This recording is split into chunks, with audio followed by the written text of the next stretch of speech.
What's up, everybody? It's Matt, Comic Order 410. A few weeks back, I got an amazing package in the mail all the way from Canada from my good buddy Michael Jocko. I've known Michael a few years. He's one of my best friends here in the community. We text back and forth all the time. And a little while ago, he sent me a text, let me know he was going to Toronto Fan Expo, and he asked me if there's any exclusives that I wanted. And I believe I asked for one, maybe two. And then I got this package in the mail. Michael, you went beyond the call of duty. I cannot thank you enough. He just sent me an awesome stack of stuff. Before I get into this, if anybody's not subbed to Michael Jocko already, there's going to be a link below to his channel. Please go check him out and give him a sub. He's a great guy. Again, thank you, Michael. I didn't have any of these books.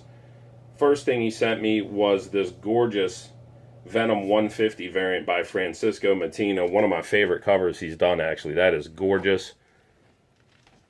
And Francisco Mattina actually did Toronto Fan Expo. He's never done any of the shows in my area, so I was really grateful. Michael bought this at his table. He was charging $30 for a signature, but if you bought something at his table, he signed it for free. So Michael got me this black and white Spawn 284, and Mattina signed it for me. It's my only Mattina sig, so thank you so much. Got me this Star Wars #1 Fan Expo exclusive variant by Salvador Larroca. Gorgeous cover. This is the one I did ask for, this gorgeous Phil Jimenez variant to Sensation Comics #1. What a great cover. Thank you for that one. And he got me these Harley Quinn Rebirth #1 variants. And I think it's Jay Anceletto. Yeah, Jay Anceletto did these covers. He sent me this regular one and the black and white variant. Did not have either of those. Thank you so much. And got me this reprint of Batman Adventures that was an exclusive with this John Boy Myers cover of the original version of Harley Quinn from the animated series. That's my favorite version. Got me this Super Friends Whitman variant. I collect the Whitmans, I collect Super Friends, and it didn't have this one. So thank you very much. And he also got me this Shane Davis variant to Amazing Spider-Man #1. That was really, really cool of you, Michael, but he didn't stop there. I believe he actually picked this up for me last year, because I do remember him now saying, asking me if I wanted this variant. He sent me a text from the show, and he apparently got it signed and submitted it to CBCS for me. Can't thank you enough. This gorgeous, gorgeous Star Wars #1 sketch cover by Dale Keown. Got Dale Keown to sign it, and again, Dale Keown's Canadian. He never does shows in my area, so appreciate that, and that is just a badass cover. Last but certainly not least, excuse me, some of you might have seen the amount of time and effort Michael put into this on his channel. I couldn't believe when I realized he was doing this for me. I was just blown away. And even more blown away by the way this turned out. Let me scoot the camera back here. Michael's a great artist. He's had fan art published, I believe, in back of Pitt, back in the 90s. But Michael took a lot of time and labor and did this Venom piece for me. Just turned out amazing. I absolutely love it. And I really, really like how he used the Marvel Comics layout cover. Put June for my birthday, free, no comic code authority. And put in the silver color on the Venom logo, because he knows I'm a sucker for those 90 gimmick covers, the foil covers. So, wow. The detail on the webbing, the color, everything. It just turned out beautifully. And you can go and look at the videos. Michael put up a lot of live streams while he was working on this. He put in hours and hours of work on this just to give it to me for free. And I'm just blown away by that. And this really means a lot, because this is something, you know, Michael, you did this yourself. This is a gift that comes from the heart. And this is going in a frame. It's going on the wall in my comic room. I definitely treasure it, man. I can't thank you enough for this. That was so cool and so thoughtful. And just a great buddy, man. I really appreciate you. So, again, big thank you to Michael. please go check him out and give him a sub. And while I got the video rolling, just going to do show some books I picked up last month. I was going light because I was trying to save money for Baltimore Comic Con, which was this past weekend. I had a great time. Ran into Tom Ryan and Howler Mouse and Steve Ogden. Had a good time there. So this got at a sale. I can't remember if this was 60% off. It might have been 70%. But finally completed my Pacific Comics Grew the Wanderer run. Got the last issue I needed, number 5. So I was stoked with that.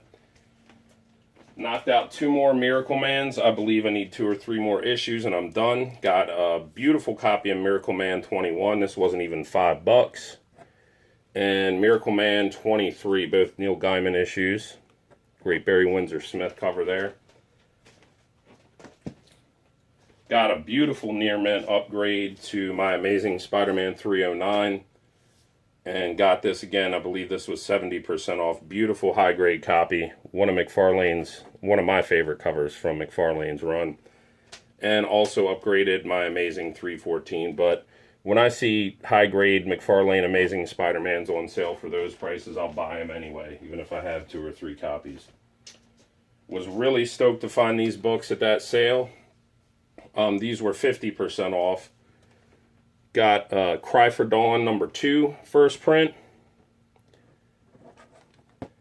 And this is a really, really limited signed and numbered variant that Linsner did to Cry for Dawn number 6. I believe this one's limited to 1,500 copies. This is the Cry for Dawn 12-inch remix.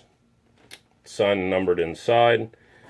As well as this one, this is the Cry for Dawn Volume 7 letterbox variant, and this is signed and numbered limited to 2,000 copies. It's a beautiful, beautiful cover. Did not have either of these. They're pretty tough to find in my experience, and got an amazing deal on those.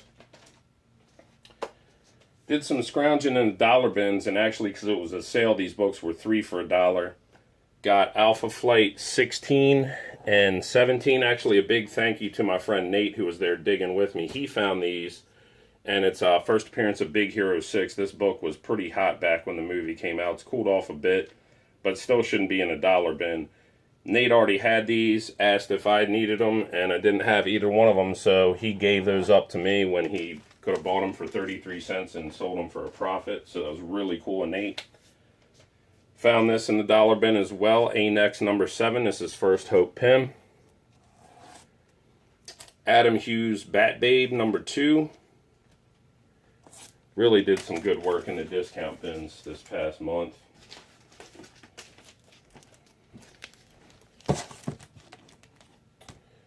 More dollar books. Got Buffy the Vampire Slayer number 1. This is the first series. This is an Art Adams cover.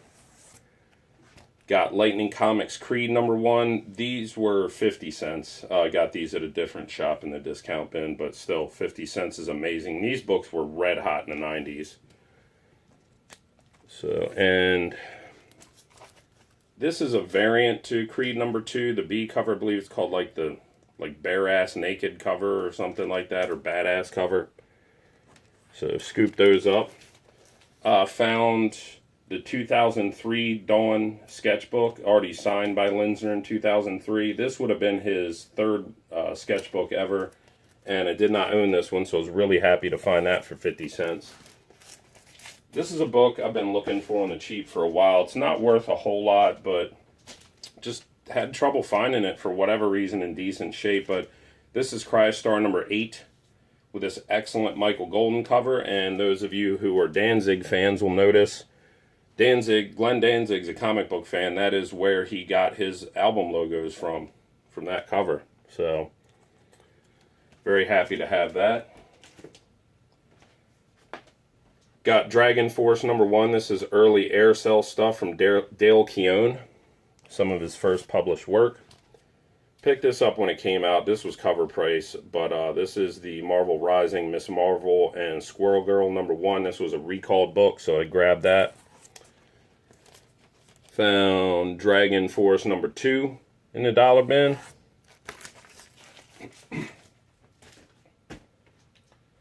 These were at the 50% off sale. They had $5 on these books, so got them for $2.50 a piece.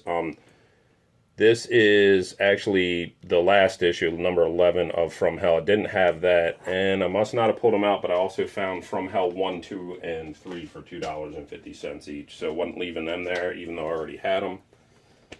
Found this in the dollar bin.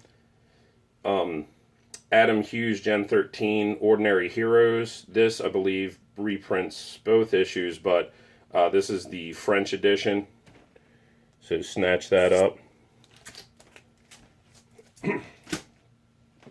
Beautiful, beautiful copy of this book in the dollar bin. This is Infinity Inc. 14. This is Todd McFarlane's first published work for DC or Marvel, and it's first issue of the Infinity Inc. run. Found J2 number 5, first appearance of Wild Thing. This is actually Wolverine's daughter. I know everybody's here. A lot of people say X-23 is, but she's technically a clone, and that's really Wolverine's daughter. Most of you probably already know that. Really stoked to get my hands on this. MV Creations Masters of the Universe number 1. This, they basically, the artist Santa Lucia was a huge Masters of the Universe fan, and he had done like a revamp fan comic of Masters of the Universe, I believe for an art school project, and it was seen online, and they asked him if he wanted to draw the real comic, and he ended up drawing the Image series after this. So that's a pretty awesome story about how a fan got to draw his dream book. But that series, in my experience, not that easy to find. Found Spider-Femme number 1, another Adam Hughes cover. It's 33 cents, and the final issue of Team America. You know, I love the 80s Marvel and DC toy line comics. So finally got the last issue of that and got it for 33 cents. So I was pretty stoked. But everybody, thank you as always for your time. I appreciate you stopping by. And again, a huge, huge thank you to Michael Jocko for those awesome books, that slab, and that amazing piece of art you did for me. I'm still blown away and so, so grateful for that. Everyone, take care of yourselves and enjoy your comics.